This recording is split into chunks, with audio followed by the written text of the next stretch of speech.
Here I have Google Nest Hub, and today I'm going to show you how to check IP address on this device. So you can check its IP address by going in its settings, and here in the about device section you can find the IP address, but you can also find it through your Google Home app on your mobile device, to which your device is connected, by going to the device information, and here you can also find IP address. This is the same one as here.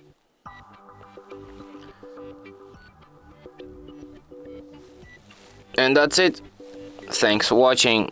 If you find this tutorial useful, don't forget to hit that like button and subscribe to our channel.